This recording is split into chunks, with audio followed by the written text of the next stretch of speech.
to talk about the entire financial sector landscape is Rashesh Shah, chairman of the Edelweiss Group. Mr. Shah, thanks so much for taking the time to speak to us here on Bloomberg Quint.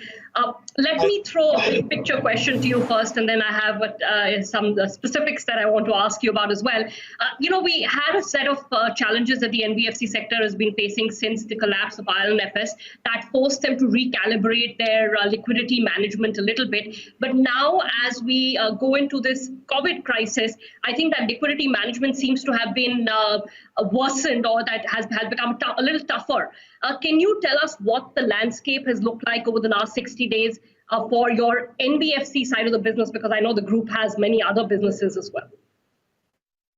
Yeah, so I always say that the good thing about being a diversified financial services company is that you always have a few businesses that are doing well and a few are struggling.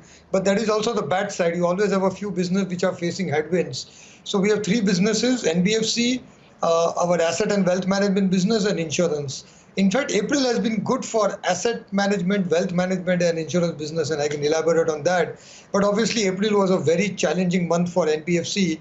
And as you very correctly said, I think for last 18 months since the IL&FS crisis, NBFCs have been squeezed for liquidity and a lot of other challenges.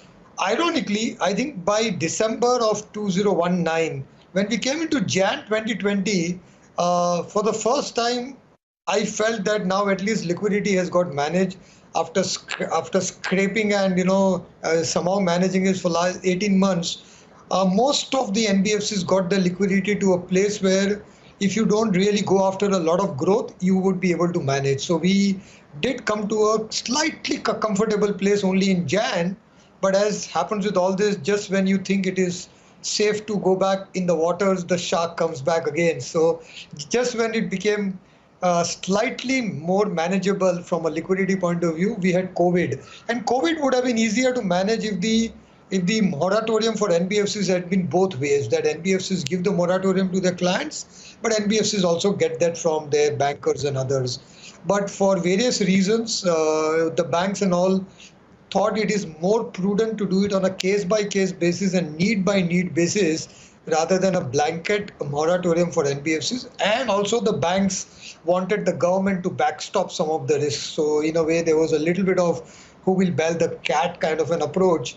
Now that the government has come out with a scheme and has actually stepped up on that, that is good news. So we do expect that liquidity has started and will start flowing to NBFCs from banks. But what has happened last about 6-7 weeks, NBFCs have been paying their obligation as per schedule.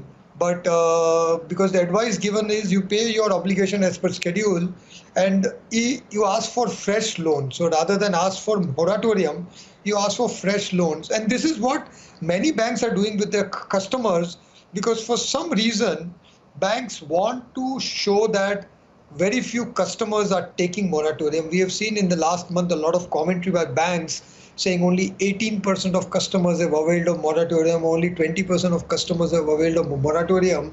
So most banks, not just for NBFCs, but for everybody, would prefer that you pay as per schedule and you ask for a new or a fresh loan, which gives the bank a chance to do a fresh underwriting as well as do it on a case-by-case basis. So that is where NBFCs got squeezed on that. But unlike a normal company, NBFCs also are supposed to get payments from their customers, which have not been coming. I think about 40-45% of customers have availed of the moratorium, and it is required because they don't have cash flows, and it is good for them to take that rather than try to deteriorate their credit history.